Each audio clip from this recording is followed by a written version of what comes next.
वंदे पुरुषोत्तमम। आलोचना प्रसंग भाग 2 से 27 दिसंबर सन 1941 की श्री ठाकुर जी से वार्तालाप।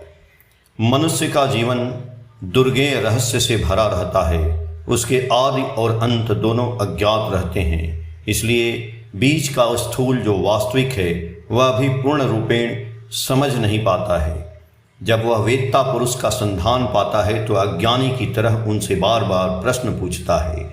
उसकी ऐसी धारणा रहती है कि वह उत्तर पाकर उसे समझेगा, हृदयंगम करेगा, पर दरअसल ऐसी बात नहीं है। वे चाहते हैं कि हम लोग उनकी बातों को करके समझें। उनके निर्देशानुसार हम लोग करने के पथ पर जितना अग्रसर होते हैं उतना ही समझ पाते हैं। हर समय अज्ञानता के अंधकार में रहते हैं, इसलिए प्रश्न करने का भी अवसर नहीं मिलता है।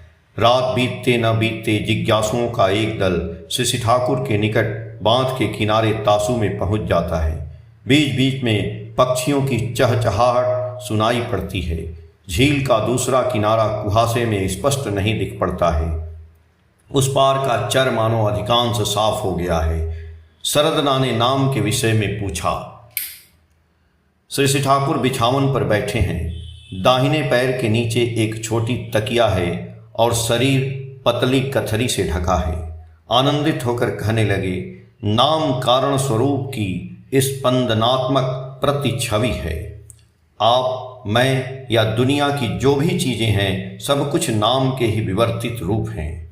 जो कारण रूपी हैं वे ही सूक्ष्म और स्थूल में परिवसित हुए हैं। सृजन धारा की बात सोचते ही पुरुष प्रकृति की बात चली आती है। विज्ञान ने पॉजिटिव ऋचि, निगेटिव ऋचि की बात कही है।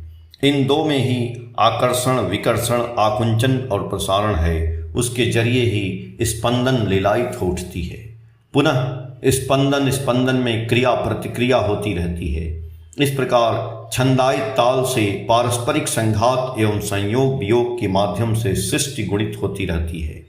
एक एक छंद एक एक तरह का होता है। इसलिए हम देखते हैं कि सृष्टि में कोई भी दो चीज कभी समान नहीं होती, प्रत्येक ही विशिष्ट होती है। समान तरह के वैशिष्ट के गिरोह को वर्ण कहा जाता है। इसलिए मनुष्य ने वर्ण नहीं बनाया, यह सृष्टि में ही अनुस्यूत है।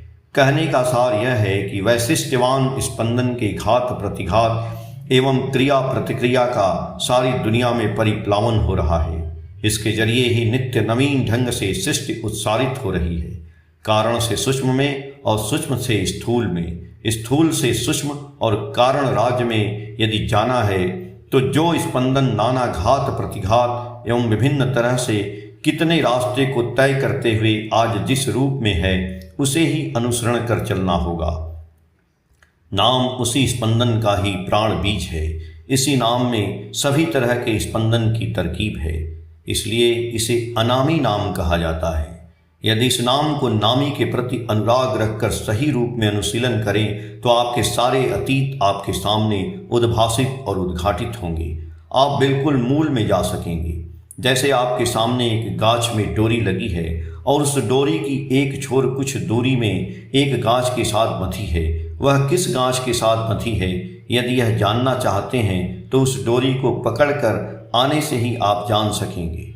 नाम और नामी भी उसी प्रकार है। हमारे इस अनजान पथ पर वह एकमात्र अवलंबन है। रत्नेश्वर दास शर्मा ने पूछा, क्या नामी की जरूरत है? श्री ठाकुर जी बोले, नामी वे ही हैं जो नाम के चैतन्य मूर्त प्रतीक हैं या जिन्होंने जीवन में नाम की उपलब्धि की है। एक वाक्य में यही कहा जा सकता है कि नाम जिनमें जीवंत, वास्तवायिक एवं आयतिकृत है। नाम की उपलब्धि के बदौलत ही विश्व की सारी चीजें करने, बोलने, चिंतन के सुसंगत समन्वय से सपरिवेश जीवन वृद्धि को सार्थकता से उनके निकट व्याख्यात और अर्थपूर्ण हो उठी है। यदि हम अपने जीवन में हर प्रकार नाम को सार्थक करना चाहते हैं तो वह तभी संभव है जब हम नामी को अनुसरण करेंगे। उस नामी से युक्त हुए बिना वह नाम हमारे अंदर जीवंत नहीं हो उठेगा। इसलिए कहा जाता है, तज्ज पस्त तदर्थ भावनंच। तदर्थ भावना का अर्थ है नाम जिनमें सार्थक हुआ है, अपने वैशिष्ट्य अनुसार वैसा बन जाना। भावना का अर्थ है बनना। सिर्फ चिंता नहीं। मैं यदि कुछ बनना चाहता हूँ तो मेरे सामने उनका जीवंत रूप रहना ही चाहिए। उनके निर्देश अनुसार चलने से मैं खूब आसानी से बन सकूँगा।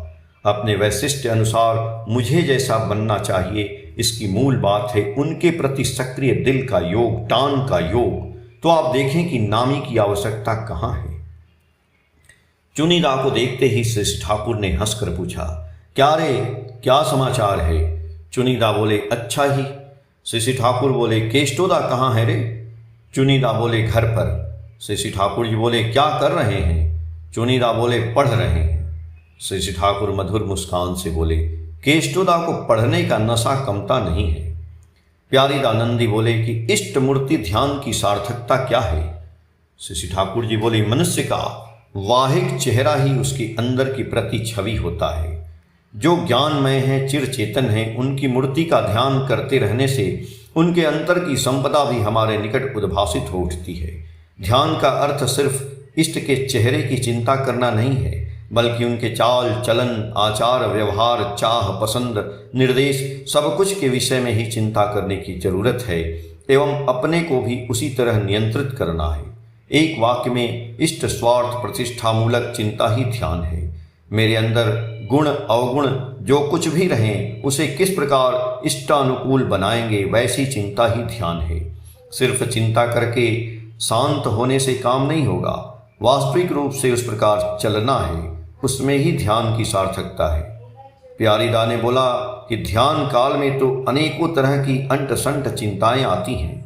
श्री ठाकुर जी बोले, जैसे भी चिंता क्यों ना आए, किसी को भी जोर जबरदस्ती दबाने की जरूरत नहीं है। अपने मन की दुनिया में इष्ट से क्यों न मुड़े रहे, फिर भी उसे इष्ट की ओर लगा देना ही तुम्हारा काम है। जिसे उस ओर नहीं लगा सकोगे उसे छोड़ देना है।